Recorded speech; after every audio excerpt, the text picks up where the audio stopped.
Hi guys, it's me. It's Tiffany. You're here for Tiffany's Epiphanies.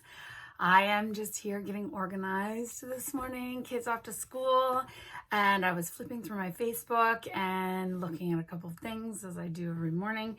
And I was triggered to an epiphany through a post that I read on a friend's Facebook page.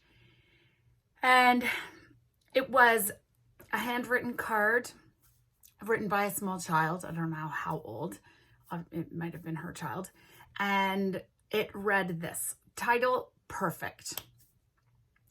To be perfect, you need a little not perfect, because no one is perfect. Don't try too hard. Nothing is perfect. So, trigger. I feel as though it's very, very insightful for this young child to be trying to consider something so big and so complicated, and really in an effort to give themselves their own grace of relief from the burden of perfectionism by reassuring themselves that no one is perfect, so it's okay. You don't need to try to be more, because maybe you're good enough as you are. So for this child, I feel like is very, very big concept to be reacting to. It's quite incredible. I know that for myself, I have definitely struggled with the word perfect and perfect as a concept for a very long time.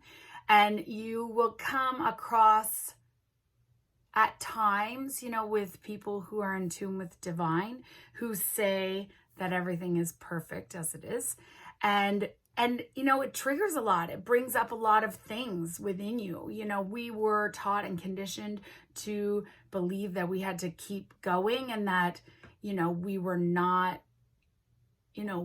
enough as we were. We had to be more, be smarter, be faster, be quicker, be stronger, be braver, be, all of these things. And there's so much that we perceive as wrong with the world. It's hard to imagine a world as being perfect. It's difficult to imagine that. But my epiphany came, and I thought, what if we considered perfect not as an aspiration, like something that we are trying to aspire to, that we're constantly feeling inadequate or constantly feeling like we have to do more and be more to be quote unquote perfect. But what if we considered perfect as a state that already exists, as a state that already is? So what if we allowed ourselves to believe that there are no mistakes? And that doesn't mean that everything that people do is right. And I'm not condoning, bad behavior or crime or hate or any of those things. But you can believe that those things occur to shine a light or to bring someone to a higher state. And so if you consider that, as you zoom out from a perspective that is much broader than our own, that every single thing, every single conversation, every single person, every single beetle that walks is a contribution to a greater whole, that everything that happens is perfect in the progress that is happening for all of humanity to be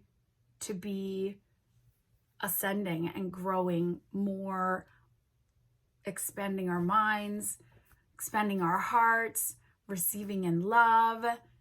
And when you consider perfection as a state that already is, it means that you can give yourself that grace, but in perfection, not in having to excuse that things aren't perfect, but they are perfect exactly as they are. You can still give yourself that grace to be perfect in a perceived imperfect world. Okay, I love you. Ciao. Have a great week.